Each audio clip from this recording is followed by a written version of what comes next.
السلام علیکم ناظرین، امید کرتا ہوں آپ تمام لوگ خیر و عافیت سے ہوں گے۔ ہمارا آج کا ٹاپک رمضان المبارک، رحمت، بخشش اور مغفرت کا مہینہ۔ رمضان المبارک اللہ کی رحمت و بخشش اور مغفرت کا مہینہ ہے۔ خوش قسمت ہیں وہ لوگ جن کو اس مبارک و مقدس مہینے میں روزہ و عبادت کے ذریعے خدا کو راضی کرنے کی توفیق ہوگی۔ اللہ تعالیٰ نے سابقہ امتوں کی طرح امت محمدیہ صلی اللہ علیہ وآلہ وسلم پر بھی روزے فرض کیے تاکہ یہ اس کے ذریعے تقوی و پرہیزگاری حاصل کریں۔ یہ وہ مبارک مہینہ ہے کہ جس میں اللہ تعالیٰ نفل کا ثواب فرض کے برابر اور فرض کا ثواب کم از کم 70 گنا بڑھا دیتے ہیں۔ اس مہینے میں امت محمدیہ صلی اللہ علیہ وآلہ وسلم کے لیے جنت کے دروازے کھول دیے جاتے ہیں اور جہنم کے دروازے بند کر دیے جاتے ہیں، اور سرکش شیاطین کو زنجیروں میں جکڑ دیا جاتا ہے۔ اور روزہ وہ مبارک عمل ہے کہ جس کے بارے میں خدا تعالیٰ فرماتے ہیں کہ روزہ خالص میرے لیے ہے اور میں ہی اپنے بندے کو اس کا اجر دوں گا۔ روزہ ہی وہ مبارک عمل ہے کہ جس کے ذریعے اللہ تعالیٰ کا قرب اور اس کی خوشنودی حاصل کی جاتی ہے، اور اس کی وجہ سے ذہنی و قلبی اطمینان نصیب ہوتا ہے، خواہشات نفس دب جاتی ہیں، دل کا زنگ دور ہو جاتا ہے، انسان گناہوں، فواحشات اور بیہودہ باتوں سے بچ جاتا ہے، اور روزے کے ذریعے مساکین و غرباء سے ہمدردی پیدا ہوتی ہے۔ رمضان المبارک ہی وہ مقدس مہینہ ہے کہ جس میں اللہ تعالیٰ نے اپنی آخری کتاب قرآن مجید کی صورت میں نازل فرمائی، جو قیامت تک آنے والے لوگوں کے لیے رشد و ہدایت کا ذریعہ ہے۔ قرآن مجید اور احادیث نبوی صلی اللہ علیہ وآلہ وسلم میں رمضان المبارک کی بہت زیادہ فضیلت و عظمت وارد ہے تاکہ مسلمان اس کے ثمرات و برکات سے محروم نہ رہ جائیں۔ حضرت سلیمان رضی اللہ تعالیٰ عنہ کہتے ہیں کہ حضور صلی اللہ علیہ وآلہ وسلم نے شعبان کی آخری تاریخ میں ہم لوگوں کو واعظ فرمایا کہ تمہارے اوپر ایک مہینہ آ رہا ہے جو بہت بڑا اور مبارک مہینہ ہے۔ اس میں ایک رات شب قدر ہے جو 1000 مہینوں سے بڑھ کر ہے۔ اللہ تعالیٰ نے اس کے روزے کو فرض فرمایا اور اس کے رات کی قیام یعنی تراویح کو ثواب کی چیز بنایا ہے۔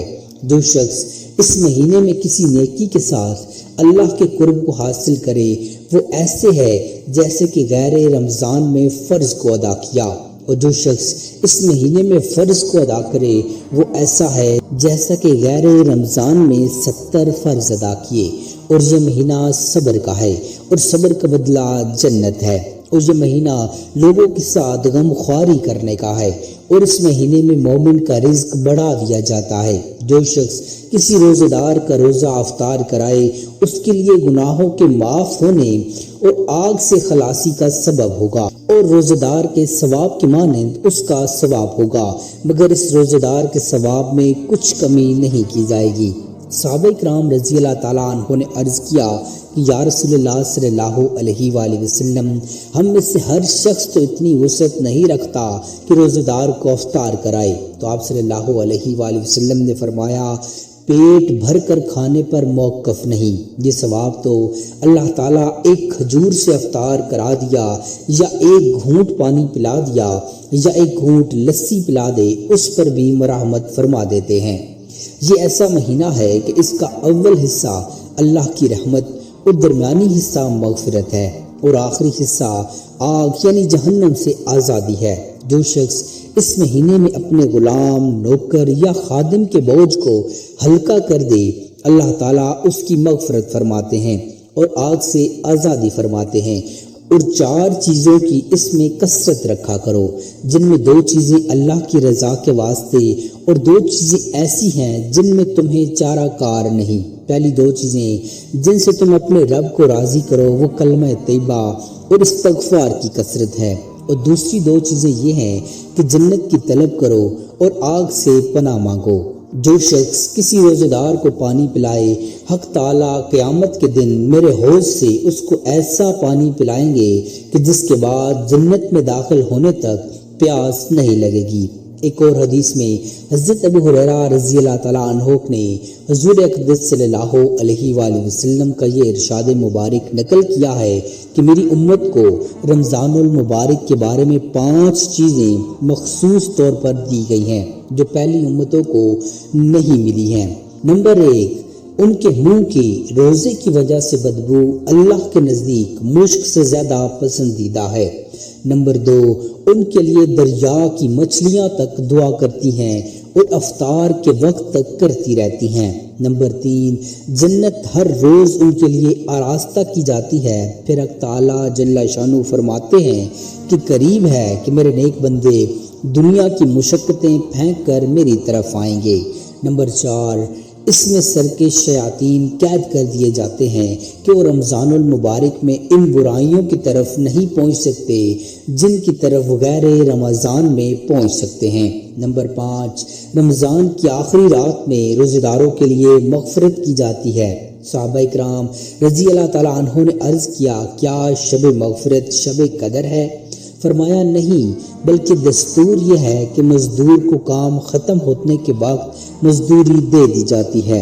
ام المومنین حضرت سیدہ عائشہ صدیقہ رضی اللہ تعالیٰ عنہا فرماتی ہیں کہ جب رمضان المبارک آتا تھا تو حضور صلی اللہ علیہ وآلہ وسلم کا رنگ بدل جاتا تھا اور نماز میں اضافہ ہو جاتا تھا اور دعا میں بہت عاجزی فرماتے تھے اور خوف خدا غالب ہو جاتا تھا۔ ایک روایت میں ہے کہ حق تعالیٰ جل شانہ رمضان المبارک میں عرش اٹھانے والے فرشتوں کو حکم فرماتے ہیں کہ اپنی اپنی عبادت چھوڑ دو اور روزے داروں کی دعا پر آمین کہا کرو۔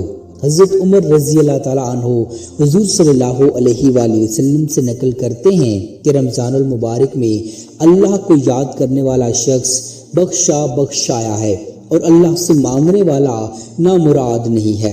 حضرت ابن مسعود رضی اللہ تعالیٰ عنہ سے ایک روایت ہے کہ رمضان المبارک کی ہر رات میں ایک منادی فرشتہ پکارتا ہے کہ اے خیر کی تلاش کرنے والے متوجہ ہو اور آگے بڑھ، اور اے برائی کے طالب گار بس کر، باز رہ اور آنکھیں کھول۔ منادی کہتا ہے کوئی مغفرت کا چاہنے والا ہے کہ اس کی مغفرت کی جائے، کوئی توبہ کرنے والا ہے کہ اس کی توبہ قبول کی جائے، کوئی دعا کرنے والا ہے کہ اس کی دعا قبول کی جائے، کوئی مانگنے والا ہے کہ اس کا سوال پورا کیا جائے۔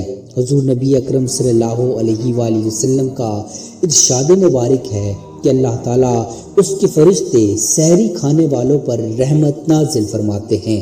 حضرت عبداللہ بن حارث رضی اللہ تعالیٰ عنہ ایک صحابی سے نقل کرتے ہیں کہ میں حضور صلی اللہ علیہ وآلہ وسلم کی خدمت اقدس میں حاضر ہوا۔ اس وقت آپ سحری نوش فرما رہے تھے۔ آپ صلی اللہ علیہ وآلہ وسلم نے فرمایا کہ یہ ایک برکت کی چیز ہے جو اللہ تعالیٰ نے تم کو عطا فرمائی ہے، اس کو مت چھوڑنا۔ حضور صلی اللہ علیہ وآلہ وسلم کا ارشاد ہے کہ جو شخص بغیر کسی شرعی عذر کے ایک دن بھی رمضان کا روزہ چھوڑ دے تو رمضان کے علاوہ وہ پوری زندگی بھی روزے رکھے، وہ اس کا بدل نہیں ہو سکتے۔ حضور صلی اللہ علیہ وآلہ وسلم کا ایک اور ارشاد ہے کہ بہت سے روزے دار ایسے ہیں کہ ان کو روزے کے بدلے میں سوائے بھوکا رہنے کے کچھ حاصل نہیں ہوتا، اور بہت سے شب دار ایسے ہیں کہ ان کو رات کے جاگنے کی مشقت کے سوا کچھ بھی نہ ملا، یعنی اس کی غیبت و چغلی کے ذریعے اور حرام مال کے ساتھ اس کا افطار کر کے اس کے ثواب سے محروم ہو گیا۔ خدا تعالیٰ تمام مسلمانوں کو اس مبارک مہینے میں اپنی عبادت کے ذریعے اس کا حق ادا کرنے، اپنے لیے بخشش و مغفرت اور آخرت میں جنت کا مستحق بننے کی توفیق عطا فرمائے، آمین۔